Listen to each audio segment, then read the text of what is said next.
Good evening అండి. మనం ప్రతిరోజు కూడా ఏపీ కరెంట్ అఫైర్స్ అనేవి ఏపీఎస్సీ గ్రూప్ 1 మరియు గ్రూప్ 2 పర్స్పెక్టివ్లో డిస్కస్ చేసుకోవడం జరుగుతుంది. అండ్ దానిలో భాగంగానే ఈ రోజు కూడా కొన్ని ఇంపార్టెంట్ టాపిక్స్ అనేవి మనం డిస్కస్ చేసుకోబోతున్నాం.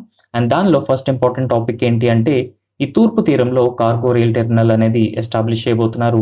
ఈ టాపిక్లో మనం అర్థం చేసుకునేది ఏంటి అంటే ఈ కార్గో రైల్ టెర్మినల్ అంటే ఏంటి, అండ్ ఈ తూర్పు తీరంలో ఈ కార్గో రైల్ టెర్మినల్ని ఎస్టాబ్లిష్ చేయడం ద్వారా ఆంధ్రప్రదేశ్కి కలిగేటువంటి లాభాలు ఏంటి అనే విషయాన్ని మనం క్లియర్గా అర్థం చేసుకునే ప్రయత్నం చేద్దాం. నా ఆంధ్రప్రదేశ్లో రామాయపట్నం పోర్ట్ అనే పోర్టు ఉందన్నమాట. సో ఈ రామాయపట్నం పోర్టు ఎక్కడ ఏర్పాటు చేశారంటే నెల్లూరు జిల్లాలో ఈ రామాయపట్నం పోర్ట్ అనేది ఉందన్నమాట. అండ్ ఈ రామాయపట్నం పోర్ట్ కూడా ఒక రకంగా deep water all weather port అనమాట. అండ్ ఇన్ఫ్యాక్ట్ ఈ రామాయపట్నం పోర్ట్ అనేది ఈ privately owned deep water all weather port అండి. అండ్ ఇది ఎక్కడ ఉందంటే నెల్లూరు జిల్లాలో ఉందన్నమాట. ఈ పర్టికులర్ పోర్టుకు అనుసంధానంగా 1615 కోట్లతో ఈ కార్గో రైల్ టెర్మినల్ అనేది ఏర్పాటు చేయడం జరుగుతుందన్నమాట. నౌ సో ఈ కార్గో రైల్ టెర్మినల్ ఏంటి అంటే మనం ఒకసారి క్లియర్గా అర్థం చేసుకునే ప్రయత్నం చేద్దాం. ఇండియాలో ఈ లాజిస్టిక్ కాస్ట్ ఏవైతే ఉన్నాయో లాజిస్టిక్ కాస్ట్ అనేది చాలా ఎక్కువ అనమాట.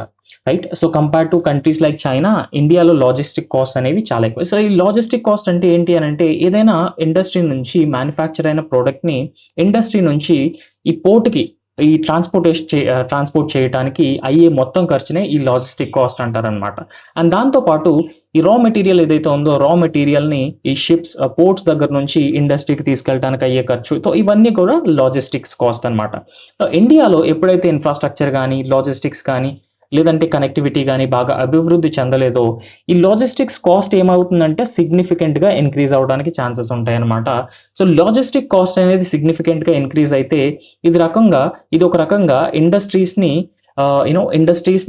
ఒక డిస్కరేజ్ చేసే ఒక ఫ్యాక్టర్లా ఉంటుందన్నమాట ఈ లాజిస్టిక్ కాస్ట్ అనేది ఎక్కువగా ఉండటం అనేది. సో ఈ కార్గో రైల్ టెర్మినల్ ఏం చేస్తుందంటే ఎప్పుడైతే ఈ షిప్స్ నుంచి పోర్ట్స్కి నియరెస్ట్ పోర్ట్స్కి అంటే ఆంధ్రప్రదేశ్లో కూడా మనకి మాట్లాడుకుంటే ఈ విశాఖపట్నం పోర్ట్ అనేది ఉంది. అండ్ విశాఖపట్నం పోర్ట్తో పాటు ఈ కృష్ణపట్నం పోర్ట్ కూడా ఉంది. అండ్ కృష్ణపట్నం పోర్ట్తో పాటు అదేవిధంగా ఈ రామాయపట్నం పోర్ట్ కూడా ఉన్నాయన్నమాట. రైట్.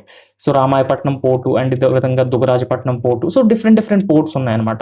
ఈ పోర్ట్స్ ఏం చేస్తాయి అంటే ఆంధ్రప్రదేశ్లో మ్యానుఫ్యాక్చర్ అయినటువంటి ప్రోడక్ట్స్ ఏవైతే ఉంటాయి, ఫర్ ఎగ్జాంపుల్ ఇమాజిన్ ఒక ఆటోమొబైల్ కంపెనీ ఉందనుకోండి. సో ఈ ఆటోమొబైల్ కంపెనీ అనేది కార్స్ మ్యానుఫ్యాక్చర్ చేసింది అనుకోండి. ఈ కార్స్ అనేవి ఇండియాలోనే కాకుండా వేరే కంట్రీస్ కూడా ఆ కంపెనీ ఏదైతే ఉందో అది ఎక్స్పోర్ట్ చేయాలన్నమాట. సో ఎక్స్పోర్ట్ చేయాలంటే ఆ కంపెనీ నుంచి పోర్ట్కి ఈ కార్స్ని ట్రాన్స్పోర్ట్ చేయాలి. అక్కడ ఏం యూజ్ అవుతుందంటే ఈ కార్గో రైల్ టెర్మినల్స్ అనేవి యూజ్ అవుతాయి అనమాట. సో ఈ కార్గో రైల్ టెర్మినల్స్ ఏమవుతాయంటే సింపుల్గా ఇండస్ట్రీ నుంచి ఆ నియరెస్ట్ పోర్ట్కి ఈ కార్నవే అనేవి షిఫ్ట్ చేయడం జరుగుతుంది అనమాట.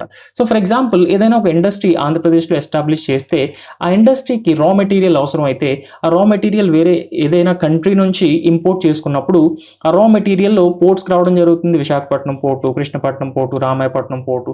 అండ్ పోర్ట్స్కి వచ్చిన తర్వాత ఒక విషయాన్ని మనం అర్థం చేసుకోవాలి. ఈ పోర్ట్స్ నుంచి త్రూ రోడ్స్ ద్వారా ఇండస్ట్రీస్కి సప్లై చేయడం అనేది చాలా డిఫికల్ట్ అనమాట. అండ్ డిఫికల్ట్ అంటే ఇక్కడ మెయిన్గా లాట్ ఆఫ్ టైం డిలే ఇక్కడ. Right. So time delays and దాంతోపాటు ఏంటంటే ఈ ట్రాన్స్పోర్టేషన్ లాజిస్టిక్ కాస్ట్ ఏదైతే ఉందో అది కూడా సిగ్నిఫికెంట్గా హై ఉండే ఛాన్సెస్ ఉంటాయన్నమాట. హవెవర్ మనం ఈ కార్గో రైల్ టెర్మినల్ అనేది ఎస్టాబ్లిష్ చేయడం వల్ల ఏమవుతుందంటే ఈ పోర్ట్ దగ్గర నుంచి నియరెస్ట్ ఇండస్ట్రీస్కి ఈజీగా మనం లోడ్ అండ్ అన్లోడ్ చేయడానికి ఛాన్సెస్ ఉంటాయన్నమాట. సో అది ఆబ్జెక్టివ్తో ఈ కార్గో రైల్ టెర్మినల్ అనేది ఎస్టాబ్లిష్ చేశారు. అండ్ దేనికి అనుసంధానంగా ఎస్టాబ్లిష్ చేయబోతున్నారు, ఇది రామాయపట్నం పోర్టు, నెల్లూరు జిల్లాలో ఉన్నటువంటి రామాయపట్నం పోర్టుకి అనుసంధానిస్తూ ఈ తూర్పు తీరంలో కార్గో రైల్ టెర్మినల్ అనేది ఎస్టాబ్లిష్ చేయబోతున్నారు అనమాట. అండ్ ఇంకా స్పెసిఫిక్గా మాట్లాడుకుంటే ఈ కార్గో రైల్ టెర్మినల్ అనేది శ్రీ పొట్టి శ్రీరాములు నెల్లూరు జిల్లా తెట్టు సమీపంలో ఉన్నటువంటి చేపూరు అండ్ మోచర్ల గ్రామ పరిధిలో దీన్ని ఏర్పాటు చేస్తారండి స్పెసిఫిక్గా మాట్లాడుకుంటే. రైట్. సో ఇప్పుడు ఈ Ramayapatnam cargo reception terminal private limited సంస్థ పేరిట ఈ పోర్ట్ సమీపంలో ఏర్పాటు చేయడానికి ప్రభుత్వం ఆల్రెడీ అనుమతులు కూడా ఇవ్వడం జరిగిందనమాట. సో ఏ పేరు మీద దీన్ని ఏర్పాటు చేస్తారంటే Ramayapatnam cargo reception terminal private limited పేరిట ఈ కార్గో రైల్ టెర్మినల్ అనేది ఎస్టాబ్లిష్ చేస్తారు. ఈ కార్గో రైల్ టెర్మినల్ ఎస్టాబ్లిష్ చేయడం వల్ల పోర్ట్స్ నుంచి వచ్చేటువంటి గూడ్స్ ఏవైతే ఉంటాయో అవి ఈజీగా ఇండస్ట్రీస్కి లేదంటే హింటర్లాండ్లో ఉన్నటువంటి ఏరియాస్కి ఈజీగా షిప్ చేయడానికి ఛాన్సెస్ ఉంటాయి. లోడింగ్ అన్లోడింగ్ కూడా ఈజీగా అయిపోతుంది వితౌట్ ఎనీ డీలేస్ అనమాట. And it is also cost effective అనమాట. అంటే తక్కువ ఖర్చుతోనే ఇవి పూర్తయి ఈ ట్రాన్స్పోర్టేషన్ అనేది చేయొచ్చు. సో ఓవరాల్గా లాజిస్టిక్ కాస్ట్ ఏమవుతుంది, లాజిస్టిక్ కాస్ట్ కూడా తగ్గించడానికి ఛాన్సెస్ ఉంటాయి. సో ఎప్పుడైతే ఆంధ్రప్రదేశ్ లాజిస్టిక్ కాస్ట్ తగ్గించిందో ఇది కూడా ఒక ఫ్యాక్టర్ ఇండస్ట్రీస్ని అట్రాక్ట్ చేయడానికి, ఇన్వెస్ట్మెంట్స్ని అట్రాక్ట్ చేయడం కోసం, రైట్. సో అయితే దీని ద్వారా ఈ కార్గో రైల్ టెర్మినల్ ఏదైతే ఉందో దీని ద్వారా ఈ రైలు రోడ్డు మార్గాలు ఏవైతే ఉన్నాయో వాటిని అనుసంధానించడం జరుగుతుంది. ఫర్ ఎగ్జాంపుల్ ఈ కార్గో రైల్ టెర్మినల్లో ఈ ఫ్రైట్ కూడా అంటే ట్రైన్ కూడా ప్రతి చోటకి వెళ్ళలేదన్నమాట. ఒక చోటకి వెళ్తుంది అండ్ అక్కడ నుంచి ఈ రోడ్ ట్రాన్స్పోర్టేషన్ ద్వారా ఆ గూడ్స్ ఏవైతే ఉన్నాయో అవి డిఫరెంట్ ఇండస్ట్రీస్కి సప్లై చేస్తారు. సో అందుకోసం ఈ రైల్ రోడ్ మార్గాలు అనుసంధానం చేస్తారు అండ్ దీంతో రవాణా మరింత సులుభవుతుంది అండ్ లాజిస్టిక్ కాస్ట్ కూడా సిగ్నిఫికెంట్గా తగ్గడానికి ఛాన్సెస్ ఉంటాయి అన్నమాట. అయితే గవర్నమెంట్ ఎప్పట్లోగా ఈ ప్రాజెక్ట్ని పూర్తి చేయాలని చెప్పేసి ఒక లక్ష్యంగా పెట్టుకుందంటే 2027 నాటికి ఈ ప్రాజెక్ట్ని కంప్లీట్ చేయాలని చెప్పేసి. అండ్ ఇంకొక విషయాన్ని మనం అర్థం చేసుకోవాలి, ఈ ప్రాజెక్ట్ అంతా కూడా ఒకేసారి కంప్లీట్ చేయడం కూడా అంత ఈజీ కాదు. ప్రాజెక్ట్ని ఎలా పూర్తి చేస్తారంటే దశల వారీగా పూర్తి చేయడానికి ఛాన్సెస్ ఉంటుంది అనమాట. అంటే ఫస్ట్ స్టేజ్, ఈ ఫస్ట్ ఫేజ్ అనేది ఏదైతే ఉందో దాన్ని 2027 జనవరి నాటికి, సో 2027 జనవరి నాటికి ఈ మొదటి దశ పనులు అనేవి పూర్తి చేయాలని చెప్పేసి గవర్నమెంట్ లక్ష్యంగా పెట్టుకుందనమాట. అండ్ 2028 డిసెంబర్ నాటికి మిగిలిన 3 దశలు కూడా అంటే మొత్తం కంప్లీట్గా 4 దశల్లో ఈ కార్గో రైల్ టెర్మినల్ ప్రాజెక్ట్ ఏదైతే ఉందో దాన్ని ఏర్పాటు చేయడానికి ప్రభుత్వం అనుమతులు ఇవ్వడం జరిగింది. ఈ ఫస్ట్ ఫేజ్ ఏదైతే ఉందో దాన్ని 2027 జనవరి నాటికి కంప్లీట్ చేయాలని చెప్పేసి మిగిలిన 3 స్టేజెస్లో ఏవైతే ఉన్నాయో అవి 2028 డిసెంబర్ నాటికి కంప్లీట్ చేయాలని చెప్పేసి గవర్నమెంట్ లక్ష్యంగా పెట్టుకుందనమాట. అండ్ ఇంకొక విషయాన్ని మనం అర్థం చేసుకోవాలి, దీని ద్వారా దాదాపుగా 1300 మందికి ఉపాధి లభించే అవకాశం కూడా ఉందని చెప్పేసి ఈ ప్రభుత్వం చెప్పడం జరుగుతుంది. మనం ఇప్పుడు ఏదైనా ఒక ప్రాజెక్ట్ని తీసుకున్నప్పుడు ఆ ప్రాజెక్ట్ అనేది 2 టైప్స్గా ఉంటాయండి. అది ఒకటి ఏంటంటే గ్రీన్ ఫీల్డ్ ప్రాజెక్ట్ అనమాట. సో గ్రీన్ ఫీల్డ్ ప్రాజెక్ట్ అంటారు అండ్ దాంతోపాటు ఈ బ్రౌన్ ఫీల్డ్ ప్రాజెక్ట్ అని కూడా పిలుస్తారనమాట, right. So green field project and brown field projects.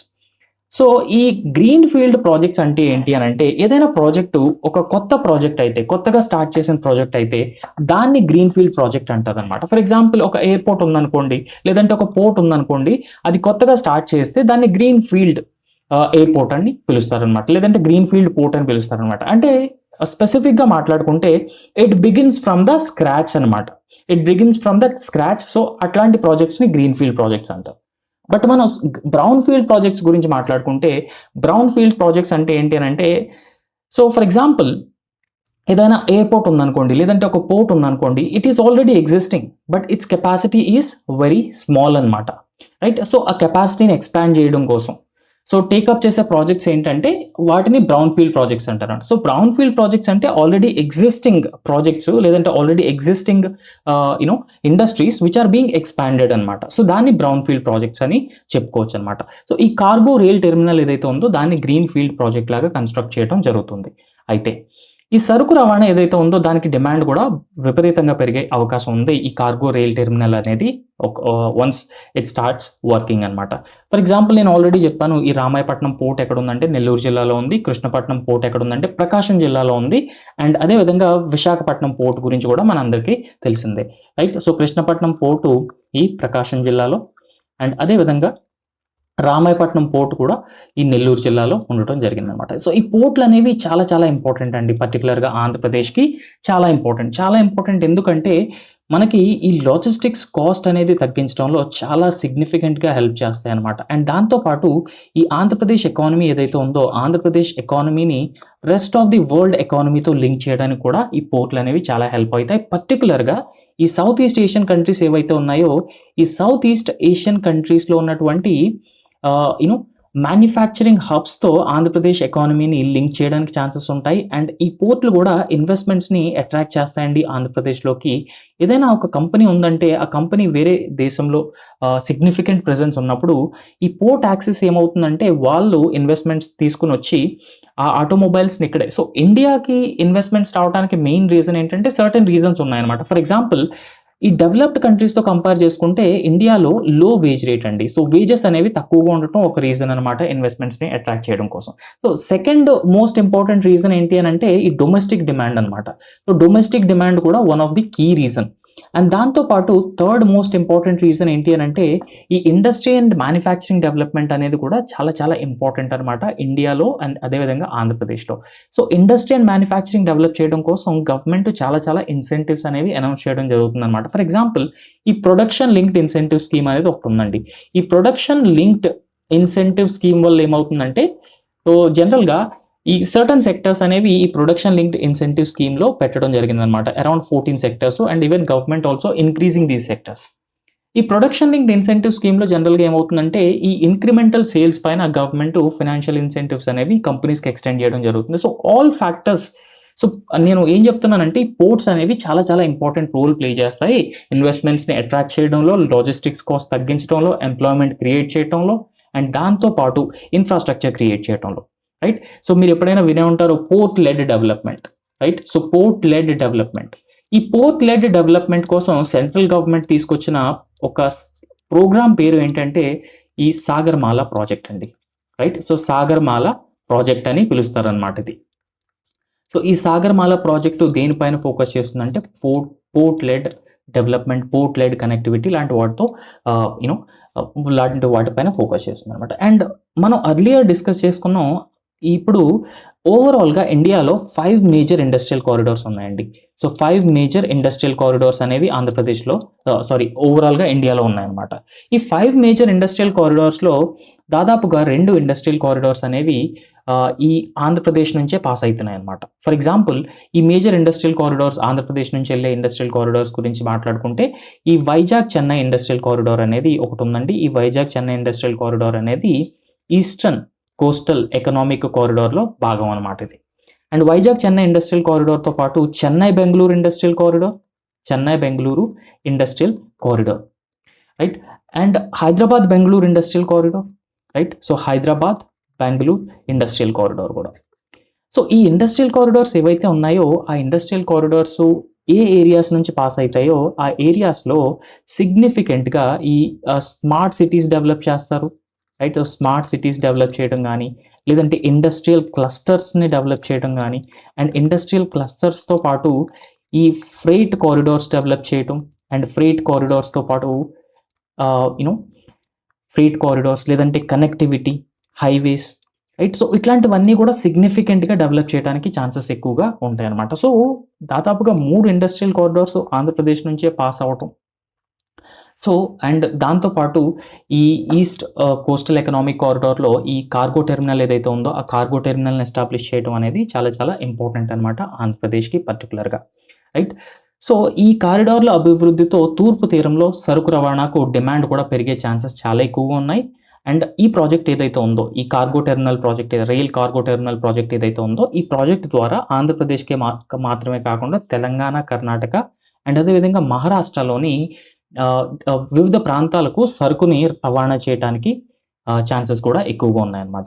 And దాంతోపాటు ఈ ప్రాజెక్ట్ ఏదైతే ఉందో ఈ ప్రాజెక్ట్లో భాగంగా బల్క్ హ్యాండ్లింగ్, వేర్ హౌసింగ్ సౌకర్యాలు అండ్ ఇదే విధంగా కోల్డ్ చైన్ మౌలిక సదుపాయాలు. సో కోల్డ్ చైన్ అంటే ఏంటంటే ఏదైనా ఒక ప్రొడ్యూస్ ఉందంటే ఆ ప్రొడ్యూస్ని ఈ స్టోర్ చేయడం కనుక అనమాట. ఈ కోల్డ్ చైన్ ఇన్ఫ్రాస్ట్రక్చర్ అనేది యూజ్ చేస్తారు. వేర్ హౌసింగ్ కూడా దానికే యూజ్ చేస్తారు. ఆటోమొబైల్స్ కానీ, లాజిస్టిక్స్ యార్డ్స్ కానీ. రైట్. సో ఇట్లాంటి అన్నింటి కోసం కూడా ఈ మోడల్ కార్గో రైల్ టెర్మినల్ అనేది చాలా చాలా ఇంపార్టెంట్ అండి అండ్ చాలా ఎఫెక్టివ్గా యూజ్ అవుతుంది అనమాట ఆంధ్రప్రదేశ్కి with multiple benefits. So next topic ఏంటంటే మనం అర్లియర్ కూడా ఇది డిస్కస్ చేసుకున్నాం. ఆంధ్రప్రదేశ్ స్టేట్ ఎలక్షన్ కమిషనర్గా అనిల్ చంద్ర పునేటా గారు బాధ్యతలు స్వీకరించడం కూడా జరిగిందనమాట. రైట్. సో ఫర్ ఎగ్జాంపుల్ ఈ స్టేట్ ఎలక్షన్ కమిషన్ అనేది ఎప్పుడు ఎలా ఎస్టాబ్లిష్ చేయబడిందంటే 73rd కాన్స్టిట్యూషనల్ అమెండ్మెంట్ ద్వారా 73rd కాన్స్టిట్యూషనల్ అమెండ్మెంట్ యాక్ట్ 1992 ద్వారా ఈ స్టేట్ ఎలక్షన్ కమిషన్ అనేది ప్రతి స్టేట్లో కూడా మ్యాండేటరీగా ఎస్టాబ్లిష్ చేయాలి. ఈ స్టేట్ ఎలక్షన్ కమిషన్ యొక్క రెస్పాన్సిబిలిటీ ఏంటంటే conducting elections to panchayats and municipalities అండి. సో పంచాయత్స్ అండ్ మున్సిపాలిటీస్కి ఎలక్షన్స్ కండక్ట్ చేయడమే ఈ స్టేట్ ఎలక్షన్ కమిషన్ యొక్క మెయిన్ ఎయిమ్ అనమాట. అండ్ మనం ఇంకొక విషయాన్ని కూడా అర్థం చేసుకోవాలి. ఈ ఎలక్షన్ కమిషన్ ఏదైతే ఉందో అట్ సెంట్రల్ లెవెల్, ఈ ఎలక్షన్ కమిషన్ అనేది పంచాయత్స్ అండ్ మున్సిపాలిటీస్కి ఎలక్షన్స్ కండక్ట్ చేయదండి. బట్ ఈ పంచాయత్స్ అండ్ మున్సిపాలిటీకి ఎలక్షన్స్ కండక్ట్ చేయడానికి స్పెసిఫిక్గా there is a state election commission. And దాంతోపాటు గవర్నర్ ఎవరైతే ఉన్నారో గవర్నర్ ప్రతి గవర్నర్ ఈ స్టేట్ ఎలక్షన్ కమిషనర్ని అపాయింట్ చేయాల్సి ఉంటుందండి ఫర్ ద స్టేట్ అనమాట. Right. So state election commission అనేది ఒక రకంగా కాన్స్టిట్యూషనల్ బాడీ. ఎందుకంటే ఇది Indian constitution article 243K. So article 243K దేని గురించి మాట్లాడుతుందంటే establishment of a state election commission గురించి మాట్లాడుతుంది అనమాట. రైట్. సో ఇదొక కాన్స్టిట్యూషనల్ అథారిటీ అనమాట. సో రెస్పాన్సిబిలిటీ ఏంటంటే conducting elections to panchayats and municipalities regularly. And మనం ఇంకొక విషయాన్ని కూడా అర్థం చేసుకోవాలి. ఈ స్టేట్ ఎలక్షన్ కమిషన్ అనేది mandatorily needs to be constituted by every state అనమాట. Right. Because 73rd constitutional amendment యాక్ట్లోనే certain provisions are considered as mandatory provisions అండి, and other provisions are considered as voluntary provisions అనమాట. But ఇక్కడ state election commission అనేది mandatory provision అనమాట. Right. And election commission గురించి మాట్లాడుకుంటే it conduct elections to office of the president అండి. It conduct elections to office of president and it also conduct elections to the office of vice president. అది already మీ అందరికీ తెలిసిన విషయమే. And దాంతోపాటు election commission conduct elections to parliament అండి. Parliament అంటే మనకి both Lok Sabha and Rajya Sabha, and దాంతోపాటు ఈ స్టేట్ లెజిస్లేచర్. సో ఈ పర్టికులర్ ఆఫీసెస్కి ఎలక్షన్ కమిషన్ అనేది ఎలక్షన్ కండక్ట్ చేస్తుంది అనమాట. రైట్. సో ఎలక్షన్ కమిషన్ గురించి ఆర్టికల్ 324 అనేది మాట్లాడుతుంది. Right. So next important topic ఏంటి అని అంటే సముద్ర ఆహార ఉత్పత్తుల్లో తిరుగులేని విశాఖ పోర్ట్ అండి. అంటే రీసెంట్గా విశాఖపట్నం పోర్ట్ ఏదైతే ఉందో ఇది ఈ సముద్ర ఆహార ఉత్పత్తుల్లో ఎక్స్పోర్ట్లో కంప్లీట్గా ఒక టాప్ ప్లేస్లో నిలిచిందనమాట. రైట్. సో ఇప్పుడు ఈ డేటా అనేది 2025-26 ఆర్థిక సంవత్సరానికి సంబంధించి మన దేశం నుంచి 72,325 కోట్ల విలువైనటువంటి సముద్ర ఆహార ఉత్పత్తులు అనేవి ఎగుమతులు జరిగాయండి. ఇండియా నుంచి 2025-26 ఆర్థిక సంవత్సరంలో ఈ మొత్తంలో సముద్ర ఆహార ఉత్పత్తులు ఎగుమతి అనేది జరిగింది. అండ్ ఇది భారతదేశ చరిత్రలోనే వన్ ఆఫ్ ది హైయెస్ట్ అనమాట. రైట్. అయితే ఈ డేటాని ఎవరు రిలీజ్ చేశారంటే ఎంపెడా. సో ఎంపెడా ఈ డేటాని రిలీజ్ చేయడం జరిగిందనమాట. సో ఎంపెడా అంటే ఏంటంటే marine products exports development authority అండి. ఈ marine products export development authority అనేది ఒక స్టాచ్యుటరీ బాడీ అనమాట. సో చాలా చాలా ఇంపార్టెంట్ అండి ఈ మెరైన్ ప్రొడక్ట్స్. నేను ఇక్కడ రాస్తాను. సో మెరైన్ ప్రొడక్ట్స్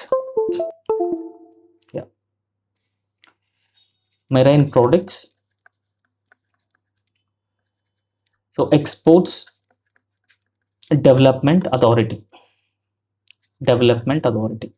సో ఈ marine products exports development authority అనేది ఎప్పుడు ఎస్టాబ్లిష్ చేశారు అంటే దీన్ని 1972లో ఎస్టాబ్లిష్ చేయడం జరిగిందనమాట. సో 1972లో దీన్ని ఎస్టాబ్లిష్ చేయడం జరిగింది. అండ్ దాంతోపాటు ఇదొక స్టాచ్యుటరీ బాడీ అండి. రైట్. సో స్టాచ్యుటరీ బాడీ అంటే అది కూడా మన అందరికీ తెలిసిందే. స్టాచ్యుటరీ బాడీ అంటే any organization or any body which is established through a law made by the parliament. So ఈ ఎంపెడా అనేది ఎస్టాబ్లిష్ చేయడానికి పార్లమెంట్ అనేది marine products exports development authority act 1972ని పాస్ చేయడం జరిగింది. ఈ యాక్ట్ని పాస్ చేసి ఈ ఎంపెడాని ఎస్టాబ్లిష్ చేయడం కూడా జరిగిందనమాట. రైట్. సో ఈ ఎంపెడా రిలీజ్ చేసిన ప్రాథమిక డేటా ప్రకారం ఈ 25-26 ఆర్థిక సంవత్సరంలో దేశం నుంచి కంప్లీట్గా మెరైన్ ఎక్స్పోర్ట్స్ని చూసుకుంటే 72,325 కోట్ల విలువైనటువంటి మెరైన్ ఎక్స్పోర్ట్స్ జరిగాయండి.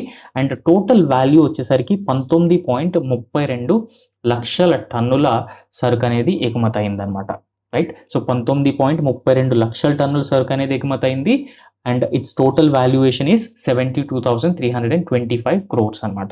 అయితే దేశం నుంచి వెళ్ళినటువంటి ఈ ఎగుమతుల్లో తొలి 5 స్థానాల్లో నిలిచినటువంటి పోర్టులను కనుక మనం ఒకసారి చూస్తే విశాఖపట్నం అనేది టాప్ ప్లేస్లో ఉందండి. రైట్. సో చాలా చాలా ఇంపార్టెంట్ అనమాట. అంటే దేశం నుంచి జరిగినటువంటి ఈ మెరైన్ ఎక్స్పోర్ట్స్ ఏవైతే ఉన్నాయో, సముద్ర ఆహారోత్పత్తులు ఏవైతే ఉన్నాయో వాటి ఎక్స్పోర్ట్స్లో విశాఖపట్నం టాప్ ప్లేస్లో నిలిచింది. అండ్ తర్వాత జేఎన్పిటి అంటే జవహర్లాల్ నెహ్రూ పోర్ట్ ట్రస్ట్ అండి. ఈ జవహర్లాల్ నెహ్రూ పోర్ట్ ట్రస్ట్ అనేది మహారాష్ట్రలో ఉన్నటువంటి one of the biggest port అనమాట. అండ్ దాంతోపాటు కొచ్చి పోర్ట్ 3rd ప్లేస్లో, కోల్కతా పోర్ట్ 4th ప్లేస్లో అండ్ చెన్నై 5th ప్లేస్లో ఉందన్నమాట. ఇక్కడ ఇంపార్టెంట్ థింగ్ ఏంటి అని అంటే విశాఖపట్నం టాప్ ప్లేస్లో ఉంది సముద్ర ఆహార ఉత్పత్తుల ఎగుమతిలో టోటల్గా ఇండియాలోనే. రైట్. సో ఈ 5 పోర్ట్ల నుంచి జరిగినటువంటి సముద్ర ఆహార ఉత్పత్తుల ఎగుమతుల శాతం వాటా ఎంత శాతంగా ఉందంటే 64% ఉందండి. ఇది కూడా చాలా చాలా ఇంపార్టెంట్ అనమాట. సో దట్స్ ఆల్ అండి. Thank you so much.